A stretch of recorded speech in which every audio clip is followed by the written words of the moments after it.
They're coming to get you, Barbara. We found a lot of suspicious things out in that cemetery.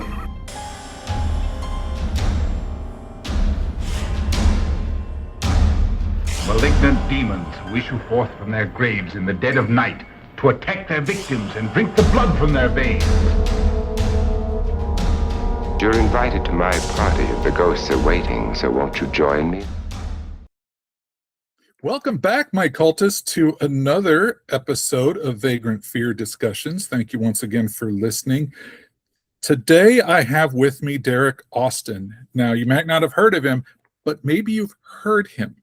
Derek, he does the audio readings for a lot of books. So he records a lot of books on, I call them books on tape, but that's because I'm old. So he does the audio recordings that you'll get on like Audible and Spotify and all the places like that. And he's done a lot of horror novels. So we're going to talk with Derek today and find out what is it like to audio record and narrate a horror novel. So welcome to VFD, Derek. How are you today? Hi, thanks for having me. Yeah. So first off, Derek, let's touch base. Who are you and what kind of got you into this? Well, let's see. Well, I'm Derek Austin. That's the name I go by for all my audiobook stuff. It's kind of crazy how I got into it because I come from a music background. I'd played through various acts all since I've lived in Iowa, which I moved to the state in like 2011. And a lot of that background kind of culminated with my love for reading. And I learned how to record during COVID and the lockdowns, and it just kind of evolved from there. Eventually, I ended up meeting my now boss, Steve. He's one of the co-founders for a huge multi-million-dollar lit RPG audiobook publisher, and they have their hands in so many things. They also do comics. They have a production house now for a few cool projects that could be coming up fairly soon, hopefully. Nice. And one day, and he was in the touring circuit in the early 2000s, so we geeked out a lot about music. I found him because there was this free short story on Audible for a series. It was like a prequel for the Black Badge series. It's like a fantasy Western horror thing, and it was narrated by Roger Clark, who people would know from Red Dead Redemption. He was the voice actor and motion actor for Arthur Morgan, and so I found a Reddit page because I was like, okay, is this going to get turned into a whole series? Because I was really interested in it and started talking to him. And we just became very good friends. And then eventually I was like, how does this work in the audiobook world? I go, well, what do you like? Just asking little questions here and there. And he eventually kind of started teaching me little by little and then had me try to edit an audiobook. And I loved it. And then he ended up hiring me full time. And eventually I was very interested in trying out the narration. And he gave me kind of a very safe series to give a complete noob. And from there, I just kind of took it and ran with it. And I've always been such a ridiculous horror geek since I was a child. Like I got like Puppet Master figurines out here in a glass case that I've literally had since I was like 7 or 8 years old. Yeah, you're a horror nerd. Okay. And so naturally, I got involved in the indie horror community online. There's a few big groups out there. There's Books of Horror, and more recently, there's the Haunted Minds group, which is run by a very popular up and coming author named Nick Roberts. Who, if anybody loves horror and hasn't read any of his stuff, he is the guy right now to keep an eye on. And I've actually had the opportunity to narrate for 3 books of his now. Excellent. And but yes, and so from there, and I do 8th-on-1s. I've been getting bigger titles. I'm getting ready to do a really, really big one this summer. It's probably going to be 25 to 30 hours long. It'll take me a couple months to finish up. Yeah. But otherwise I've just been able to network and gone to events and met a lot of these authors that I've really come to truly enjoy. Not only that, one of my early milestones was I got to narrate one of my favorite books by one of my favorite authors since I was a teenager. His name is Gord Rollo. I got to do one of his newer ones called Between the Devil and the Deep Blue Sea. And then I did well enough that his bigger title called The Jigsaw Man The narrator they had got really sick, and so the producer for that, Joe Hempel, who audiobook listeners would know, he's done like 700 books, and he's really become a really good friend and mentor to me. But he gave me he was impressed enough with that one, and he knew I was a big fan of Gord, that he gave me The Jigsaw Man as, again, one of my early ones. So, and it's just steadily grown and grown. I recently did my first book for Simon and Schuster's audio division, Simon Maverick, for one of my newer favorite authors, Felix Blackwell. The title that people would know him from would be Stolen Tongues. It started off as like a creepypasta, so it's kind of a conglomeration of an ongoing story from creepypasta that just truly blew up. And I got to do his newest release called The Sorrow Stones, because I met him at an event and ended up giving my card, and he kept me in mind and liked what he heard, and was able to request me to Simon and Schuster, which is, one of the big 3, 5, 7, whatever it is now. One of the big, I mean, Simon and Schuster. I think anybody who's even picked up a book at some point understands Simon and Schuster. They're one of the big boys of publishing and everything. So yeah, it sounds like a lot of networking and just meeting the right person to introduce you to another person, to spiderweb it all out, and now here you are, narrating. Okay, roughly how many books do you think, and I don't know if you keep track, how many have you recorded? Roughly, do you think? Getting ready to start number 29 or 30. Okay. And that's comes into question if I want to, because I've done a couple short stories and some anthologies too. So it's like, do I count those or not? But yeah, they're titles. So one of which was from Blackstone as well. So which is another pretty big one. And you said you've got one coming up that you think will be 20 to 30 hours of lists of work time or listening time? Listening time, yeah. So the work time will 30 hours be. So this is gonna be a book. This is gonna be a giant, like, this is a magic. The manuscript's like 900 pages. So okay. the kind that I pick up and go, this looks awesome, and then sit down because the book could kill a person. So yeah. So okay, that's big. Is this is going to be the biggest one you ever done? Yeah. Okay. Go ahead. I'm just curious then. So just to kind of put things into perspective. Okay. So this is going to be a 20 to 30 hour listening time. Mm-hmm. So say we'll just average it and say you got a 200-page book. Mm-hmm.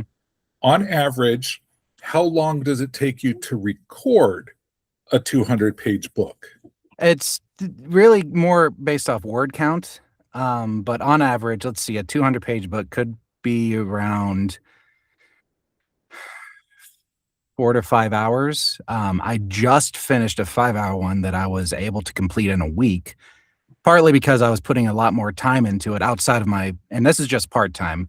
My full-time is doing the editing and proofing for audiobooks for Athon. But I'm typically able to get between 30 and 45 minutes of finished audio done a day, because my attention to detail won't allow me to I have to edit as I go, and that's a time killer. But I'm also training myself to be able to go for longer stretches with good delivery and minimal screw ups. So it's varying, and I'm getting better at it with each book, I think. So. And I'm sure that, talking for that amount of time can kind of wear you down too, but especially during the winter. This past winter, it was so dry. It took me forever to get anything done. Goodness, I can imagine.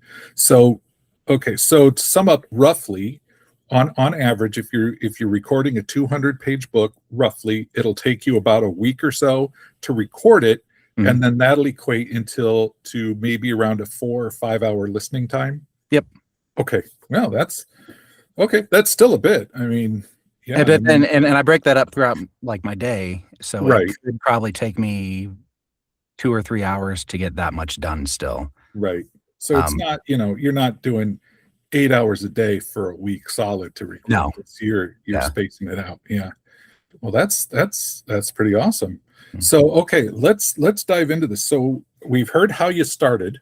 We've heard how you've kind of networked and built yourself up into bigger and better projects and everything like that. So to narrate, first off, I've listened to several, and I'm sure plenty of our listeners have listened to several, and I know most of us have read horror novels and everything. So what does it take then to, in your opinion, to successfully translate the the emotion in the text of a horror novel into something that you listen to? So it's not just like, you're not listening to Ben Stein read The Stand. How do you get that, basically, how do you get the emotion across for listeners that are listening to these books? One of the first things I learned, anybody who ever gets into it, the most important thing you have to do is take coaching. And because so many people think they can just get a mic and a book and just start going, and it's unfortunately not that simple. But the one thing that one of my first coaching sessions, it was from Joe Hempel. One thing that he said was you have to stay present in the story as you're reading it. And it's one of those things, and he asked if he knew what I meant. And it was one of those things where it clicked. I never heard it before, but and I don't really have a performance background or anything, but I do have a love for horror, a love for horror movies. And I've always been a creative, performative type in some fashion or another. But to be able to deliver that, you just have to, it's all pretend. You have to imagine you're the character, all this stuff is happening to you. You have to and you learn. I'm hypercritical. I go back and listen to all my stuff and take notes on myself. Okay, I can improve this, I can fix this. And it's like you have to kind of really pull your voice back a little bit, get a little quiver, take good breaths every now and then. That's just a few kind of examples, but it's just like, and for me, it's like there's a part of my brain where it's usually playing a movie or of some sort also. In my head as I'm reading. So there's a lot of things happening mentally for me, at least. So, Right. but yeah, I think just having a love for the horror and also it's just emoting, which is something that you do enough and you do it for long enough. It just becomes second nature. I've also done kids books. I've done some thrillers, and this last one was a horror comedy. So I kind of had to change up my first person delivery a little bit to kind of be a smart ass character. Right. Saying and doing all these horrific things. So, it was a fun little blend. Sure. So out of curiosity, then, as you prepare for this, obviously, like you said, he told you to be in the moment of it. So how many times, I'm going to guess that you may do this, but how many times do you read the story prior to starting to record it? I'm guessing you don't just go in cold and start reading on page one. Yeah, you don't want to do that. There's absolute pros that can do that. There's some where they'll read like the first 3 chapters and the last 3 chapters, but again, these are the absolute pros. Which I'm not at that level, and also like it wouldn't. I feel like I wouldn't be doing service to it. So I do an initial read through of the whole thing, and just to at least get the basic plot points as I'm reading it, try to get a feel for the flow of the writing style, because every author is different. Right. And the major plot points with the characters, like I have certain voicings in sort of a tool chest that I'll apply to certain character types.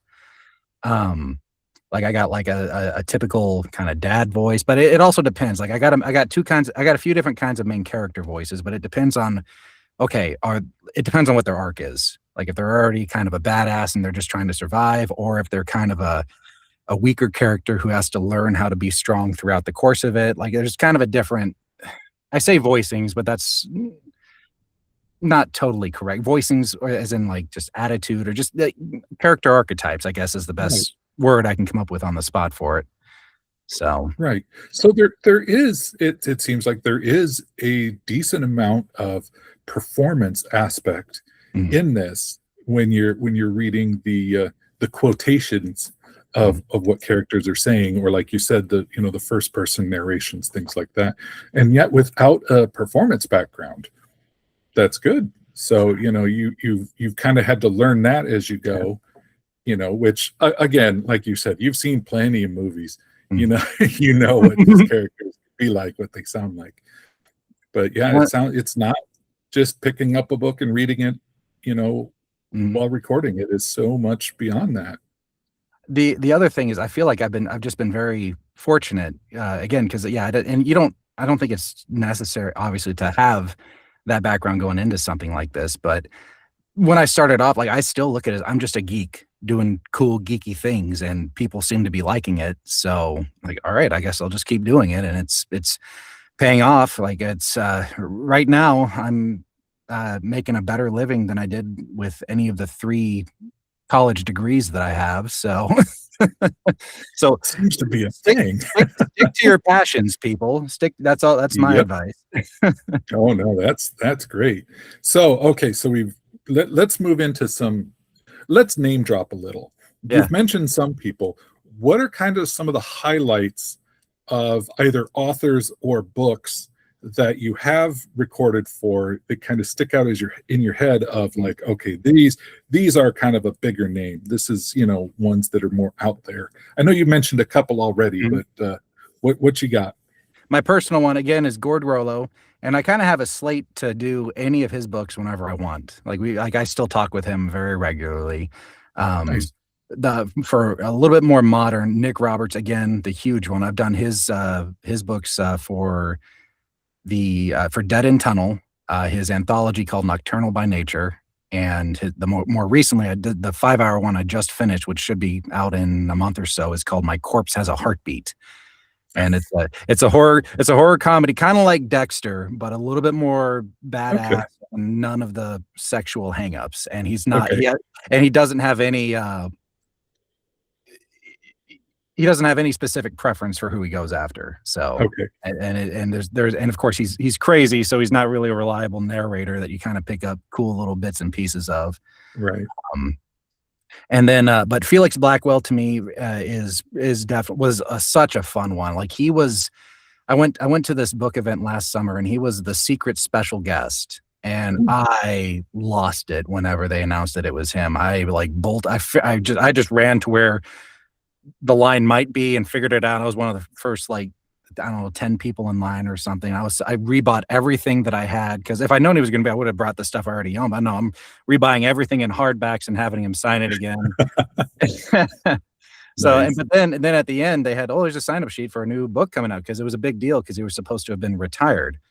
And so I was in line, and I was like, all right, I'm just going to throw my Hail Mary. Hey, he actually wrote and recorded the foreword for Nocturnal by Nature, the Nick Roberts anthology.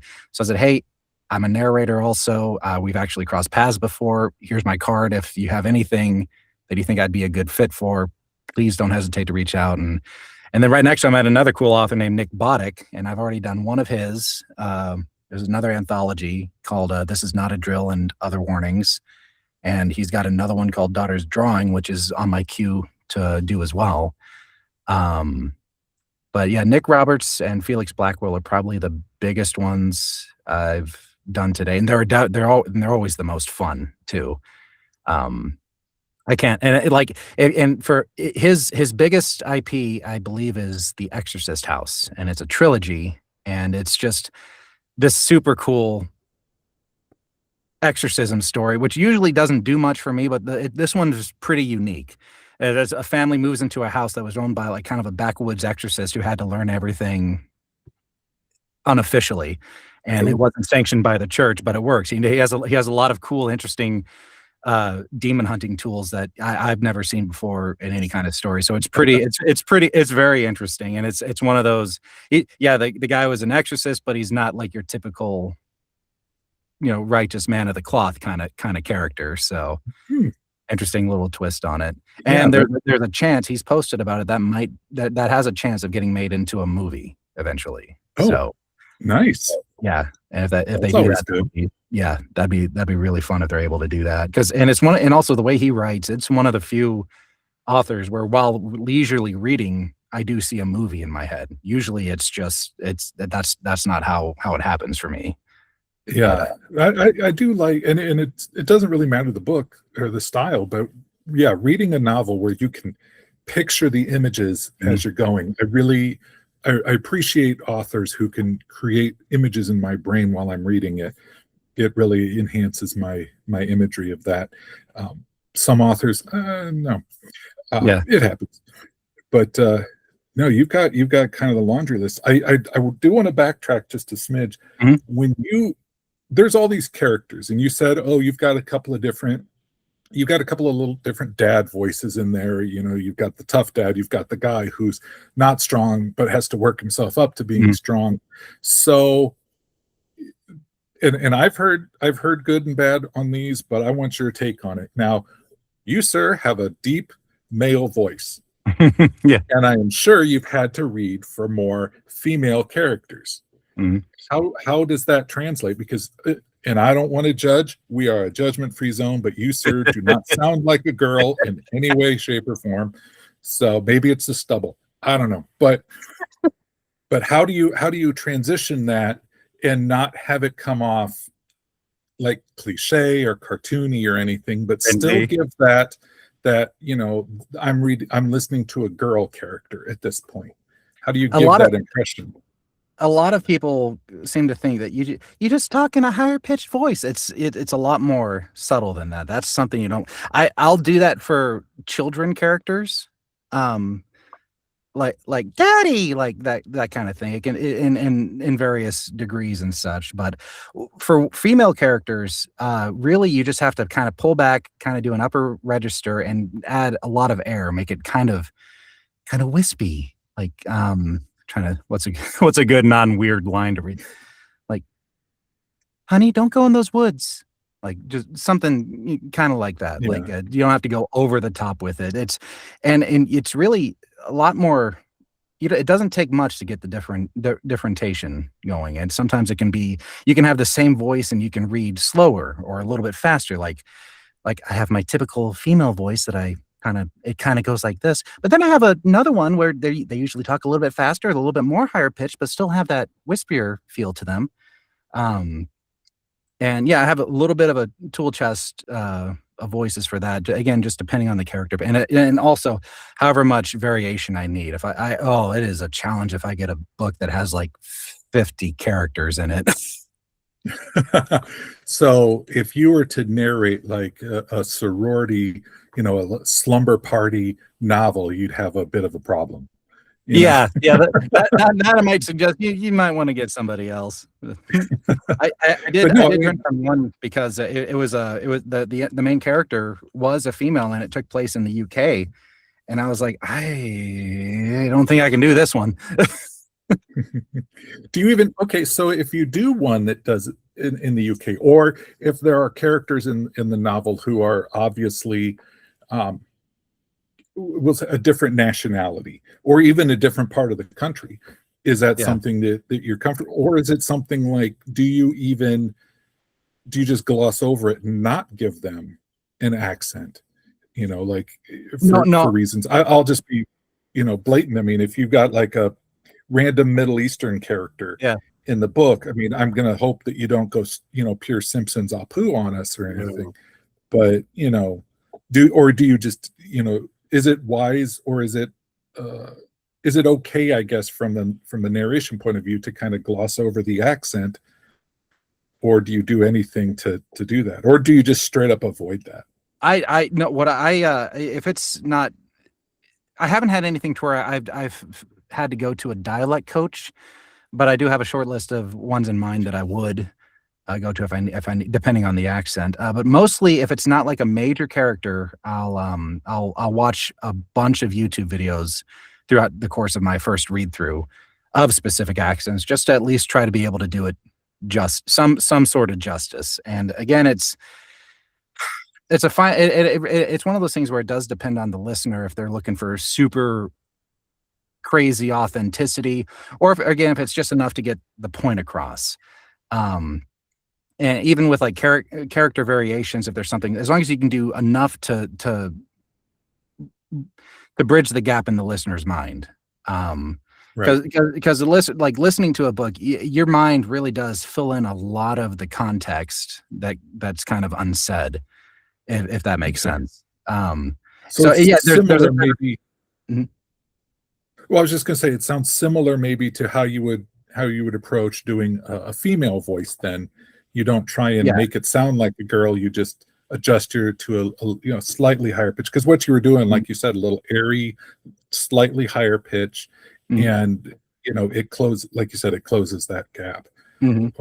So a lot of these really kind of depend a bit on the listener as well to kind of fill in the blanks, like they would were they reading the novel itself. Yeah. I'm honestly, I don't know about a lot of people, but when I read, and I think it's maybe my production, my performing background, that when I'm reading in my head, voices will start to develop between them. Not that I'm saying it out loud, but it sounds like something similar to where I would listen to you and I would not go, oh, that's not what a girl sounds like. That guy's not from England. I just I just go with it, so. Yeah. And I think, and it depends on the genre. Like thrillers, thriller fans are very, very picky. I got one thriller that I did where I get I just had one last week. I still get trashed in it. Like I get accused of being AI and boring and lifeless. But then if you look at literally any other book I've done, it's that specific book is the anomaly in my in my queue so far. Yeah. So it's I think it's one person was even like, oh, this guy spoke so fast I had to slow it down 0.05% so I could get a normal pace. Jeez. Well, I wouldn't people listen to it like that. It's like, is that really a difference? Like so it depends on the listeners too, because there's major narrators out there. Like Scott Brick is a huge one, and he doesn't do emphasis on character voices. But he'll do like the little accents like that. And it was some of his videos that I ended up kind of getting that initial tip from starting off. But there's still so many people out there who don't like him. So it's just simply, you're not going to please everybody. And it's one thing you got to, and again, coming from a creative, especially music background like that, I was already primed to that to an extent. Not everybody's going to like this, and that's fine, but enough people do that it's worth it. So. Right. Mm-hmm. So, okay. We're going to change gears a little bit here. Yeah. You told me before we started recording that you, sir, are going to be visiting the outside location of The Shining from the film. So not the Stanley Hotel itself, but you're going to be the I guess the outside place. So tell me a little bit about that, because you seemed a little excited before we started. Oh, I am so excited for this. So before that, I have been to the Stanley a couple times. A couple years in a row, me and my wife went to a Bruce Fest, which was a Bruce Campbell centered celebration, and he was there like the whole weekend both times, and we got to watch all the films with him, giving live commentary on stage and like a chair.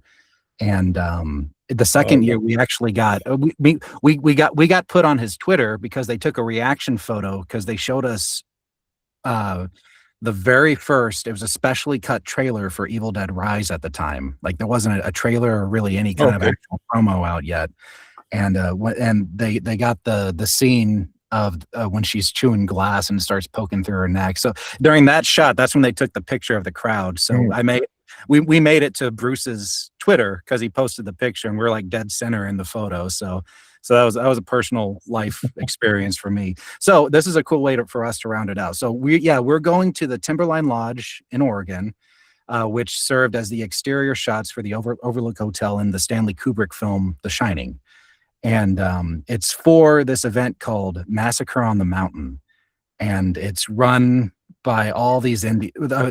Lisa Brienne, she's an indie horror author, and she does all these events, and she's this really good person. I talk to her all the time. She's so excited about this. It's full of all these indie authors who are going to be attending.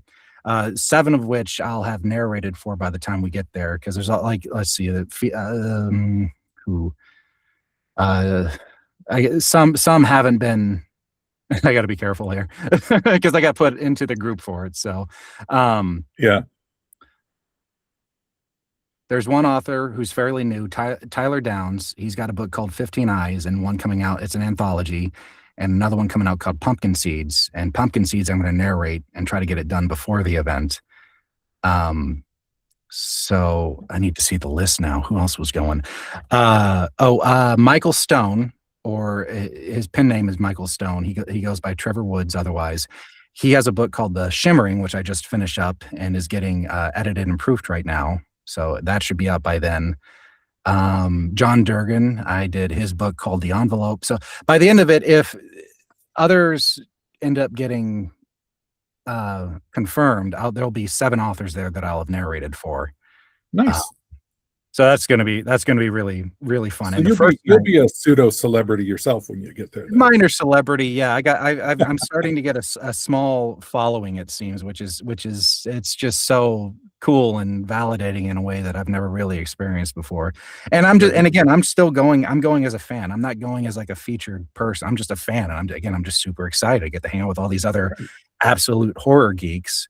And the first night of the event, we're all going to be watching The Shining in the Timberline Lodge with all the horror authors.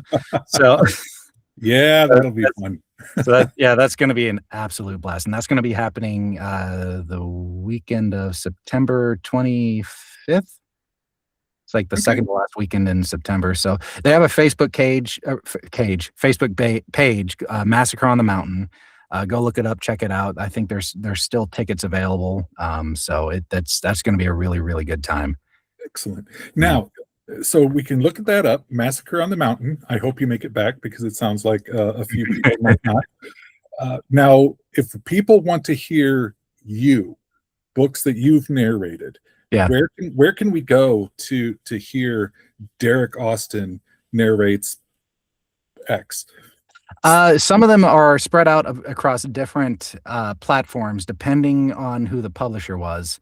But the big one would be Audible. If you go into Audible and type in Derek Austin, then it'll pull up mine, but it might pull up like other people. Like there's a few where like one of the writers is named Derek and then one of the narrators is named Austin. So it'll get caught in that search crossfire. But I also have a website, DerekAustinAudio.com, that also has a hyperlink to all my works. And it has all my samples and everything on there too. And I got this awesome DA logo that one of my best friends, her name's Bailey. She's a pretty prolific tattoo artist in the Des Moines area. She works at she's gonna kill me if I don't remember it right now. No more good tattoos for you, Derek. No. Oh, I'm sorry. She's gonna kill me if I don't. I didn't even think I'd be talking about her. So I got to do Bailey, we're apologizing. We think you're really awesome. Technical Empire Tattoo in Ankeny. Empire Tattoo in Ankeny. Totally fumbled the ball on that one. Sorry. That's okay. So we're gonna add your webpage to our Facebook page. You know what? Just to apologize a little, we'll add Bailey too, and go with that. And then we'll add the Massacre on the Mountain as well if people want to go check that out.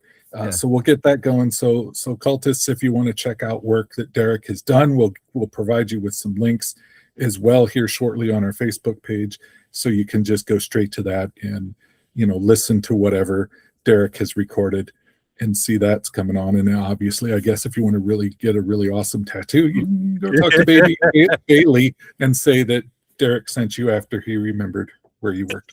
So before we wrap up, I do want to bring something a little full circle that you have narrated 2 books now for a friend of mine who I talked to a few weeks back, Mr. Matthew Speak, who is the Quad City-based author now out in Burbank. So you have done audiobooks, correct me if I'm wrong, for both Devil's Glen and The Last House. Is that right? Yes, that was one of my very first books too. I had an ACX profile set up, and he came across my profile after I ended up loading my first samples up. Saw that I was in Iowa, thought I'd be a good fit, and we just started a good relationship from there. I was featured on an episode of his Cinescare podcast too. Yes, for the surreal horror episode. Okay, perfect. So, cultists, as you know, I mean, when I did the Matt Speak thing, we posted the Cinescare podcast, so you can go back, take a look at that. Maybe even look up the interview with Derek on it as well. Bring everything all together, because I like to promote my people. So thank you, Derek, for coming on and talking about this. It sounds like an amazing gig you got going on. I know you said the audio recording is part-time, you're editing more on the full-time, but this is what you do. You're not like doing this in your free time after working, slinging burgers at Bebop's or something. This is your job. And that's awesome. It's great to see that people are doing that. And you didn't have a background necessarily in it. So a lot of passions converged on it. Yeah. Right. So cultists out there, if there is something you really feel like doing, take it from Derek. Just pursue it. It really started from handing your card to people and saying, hey, I've got a voice. Can I read your book? Probably a little more than that, but you just got to follow it. So don't be afraid to suck at it too. But be very willing to improve. Failure is an incredible teacher. I've always believed that. So, but thank you, Derek, for coming on and talking about this passion of yours and this ability of yours. And we'll get those links in the Facebook group for you. And we'll get this posted. You'll hear my interview here coming up on the Sundays again. Sundays live at 6 p.m. on KHOI FM. You can do the listen live. Shortly thereafter, we'll be posting more on our YouTube page. So just Vagrant Fear on YouTube, search us up. And of course, Vagrant Fear on Facebook. So Derek, thank you. KHOI FM, thank you. Cultists, thanks for tuning in one more time. And you know what? Have a pleasant night. Read a book or listen to a book and have a good evening.